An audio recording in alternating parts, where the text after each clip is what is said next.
Hi, അപ്പോൾ എല്ലാവർക്കും എൻ്റെ ഒരു പുതിയ വീഡിയോയിലേക്ക് സ്വാഗതം. അപ്പോൾ ഞാനിന്ന് തയ്യാറാക്കാൻ പോകുന്നത് സേമിയ ഉപ്പുമാവാണ്. അപ്പോൾ നമുക്ക് വീഡിയോയിലേക്ക് പോയാലോ? അതിനായി ഞാനിവിടെ സേമിയ കുറച്ചെടുത്ത് ഒരു ഗോൾഡൻ ബ്രൗൺ കളറാകുന്നത് വരെ ഒന്ന് നന്നായി വറുത്തെടുക്കാം. വറുത്ത് മാറ്റി വെച്ചിട്ട് അതേ പാത്രത്തിൽ തന്നെ നമുക്ക് കുറച്ച് എണ്ണ ഒഴിച്ച് എണ്ണ ചൂടായതിന് ശേഷം അതിലേക്ക് കടുകിടാം.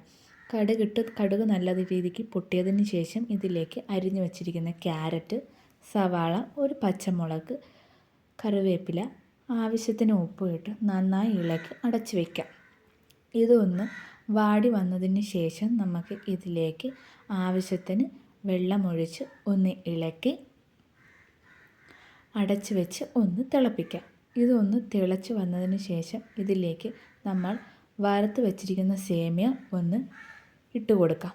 ഇട്ട് നന്നായി ഒന്ന് ഇളക്കി മീഡിയം ഫ്ലെയിമിൽ ഒന്ന് അടച്ചു വെച്ച് കുക്ക് ചെയ്ത് എടുക്കാം.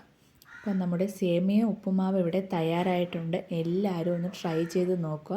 അപ്പോൾ എൻ്റെ ചാനൽ ആദ്യമായിട്ടാണ് കാണണമെങ്കിൽ ഒന്ന് ലൈക്കും ഷെയറും സബ്സ്ക്രൈബും ചെയ്യാൻ മറക്കല്ലേ.